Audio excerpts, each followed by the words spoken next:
Ära kunagi vaidle kellegagi, kelle televiisor on suurem kui nende raamaturiiul. See ütlus tundub küll esmalt humoorikas, kuid sinna süvenedes on see ka mõtlema panev. See ei ole otsene rünnak kellegi elustiili vastu, vaid pigem tähelepanek väärtushinnangute ja maailmapildi kohta. Mõte ei ole selles, et suur televiisor oleks iseenesest halb. Tehnoloogia, meelelahutus ja visuaalne info on olulised. Küsimus on selles, kas ja kui palju inimene väärtustab süvitsi minevat mõtlemist, teadmisi, enesearengut ja maailma mõtestamist võrreldes pelgalt meelelahutusega. Raamatud on sümbol. Nad esindavad teadmisi, avatud mõtlemist, uudishimu, kriitilist analüüsi ja tahet mõista elu sügavamalt kui ainult pinnapealsed infokillud.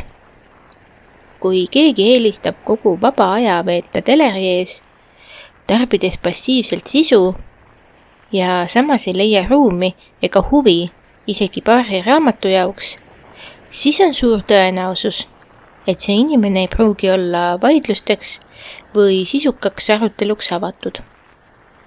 Suhtlemine on mõtete vahetamine, mitte ainult tõe peale surumine. Suhtlemise kvaliteet sõltub suuresti osapoolte huvist tõe vastu.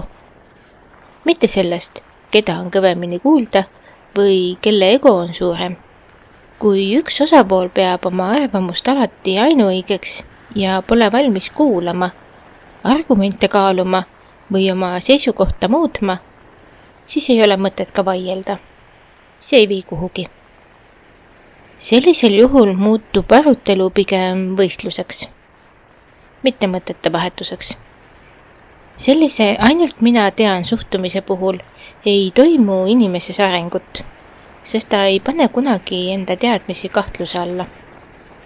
Samas, kui maailm liigub suurel kiirusel eest ära ja isegi teaduslikud tõestused suudetakse ümber tõestada. Televiisorist suurem raamaturiiul ei tähenda, et inimene oleks targem, aga see viitab, et ta võib olla avatum, kannatlikum ja valmis uurima elu mitmekihilisust.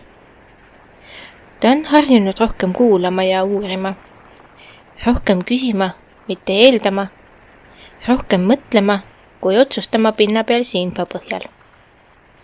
Sellise inimesega on mõtet rääkida, sest tema eesmärk ei ole lihtsalt võita, vaid mõista.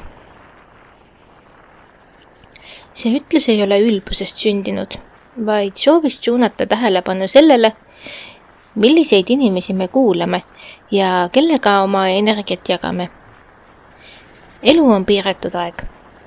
Me peaksime targalt valima, kuhu ja kelle peale seda kulutame. Vahel on vaikimine ja vestlustest eemaldumine kõige küpsem reaktsioon. Seega, ära kunagi vaidle inimesega, kelle televiisor on suurem kui nende raamaturiiul. Mitte sellepärast, et neil pole õigust oma arvamusele, vaid sellepärast, et nad ei pruugi otsida mõistmist, vaid ainult kõlapinda. Ja tõde ei vaja võitlust. Mõnikord piisab, kui sa tead, mida sa tead ja liigud lihtsalt edasi. Aitäh kuulamast ja järgmiste kohtumisteni!